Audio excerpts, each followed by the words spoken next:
I had always wanted to work for my father's company. He had always made it look so glamorous. The way he walked around looking confident in his fancy suit, and the way he effortlessly spoke to people. It made me want to grow up and be the exact same, but I knew that he hadn't become such a successful person overnight. I knew that he had started at the bottom of the company and had worked hard over the years until one day he became the CEO of the company. Knowing this, I wanted to do the same. And so I asked him if I could have a job, but that I wanted to start as a basic employee, and that I didn't want anyone to know that he was my father. He found this idea hard at first, since he didn't want to see me struggle, but he knew that it would be the best for me as it would teach me invaluable skills and experiences. And so I started out in an entry-level position, and just as my father promised, no one knew who I was. It was hard at first, but my coworkers were amazing and helped me out so much. I felt that I was actually finding my place in the world, and that I was already learning so much that would help me in the future.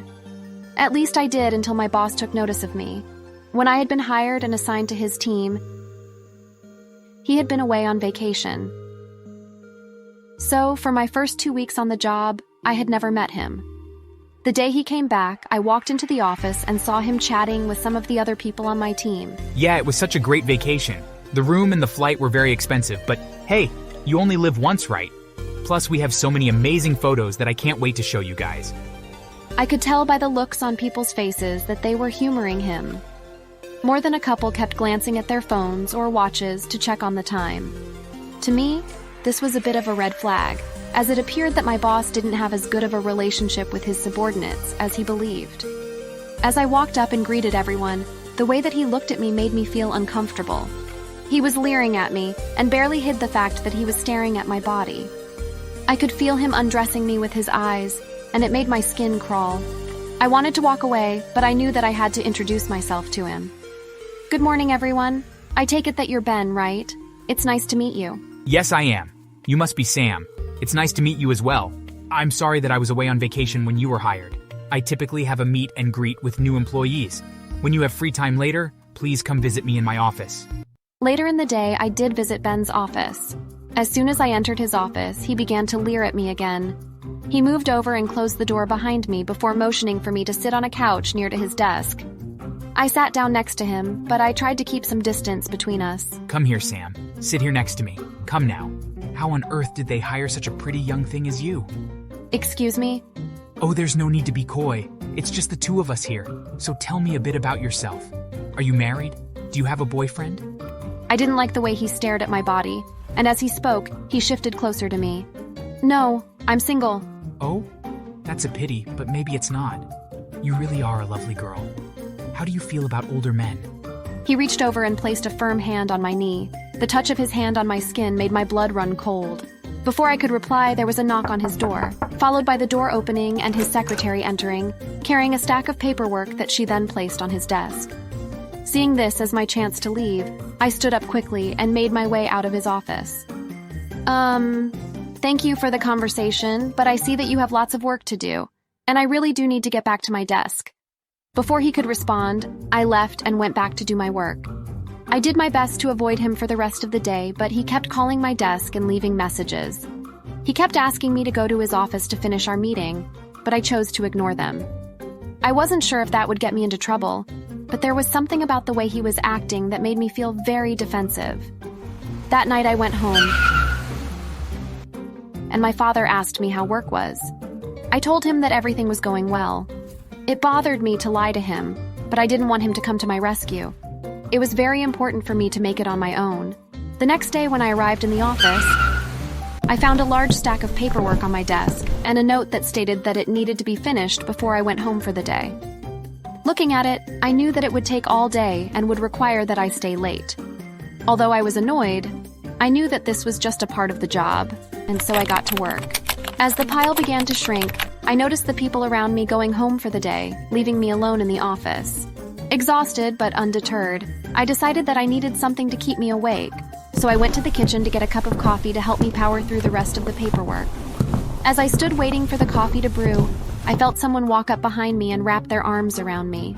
My body went stiff as I felt my boss pressed up against my back. I see you're working late tonight. I'm sorry about that, but it was the only way that I could get some alone time with you. After all, we didn't finish our conversation from yesterday. Please let go of me.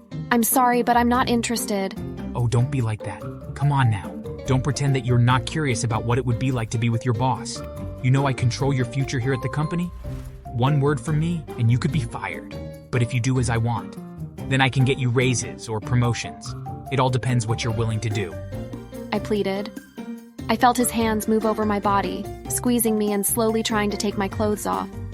With little effort, he ripped my shirt open, and before I knew what I was doing, I grabbed the cup of coffee and threw it over my shoulder into his face. He screamed out in pain and let go of me, giving me the chance to run out of the kitchen to the elevator.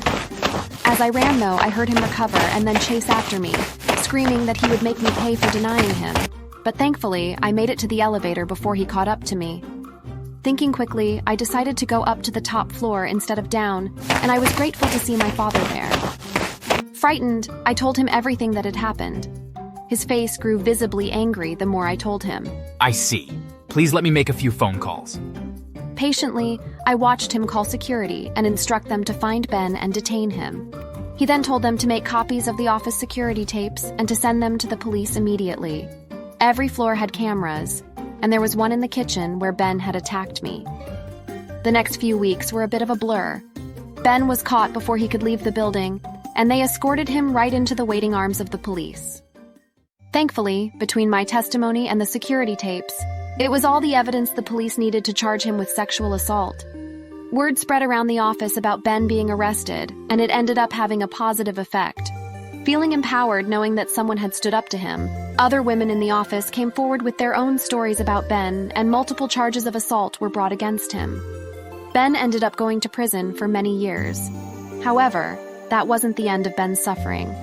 His wife, upon hearing how much of a monster her husband was, divorced him.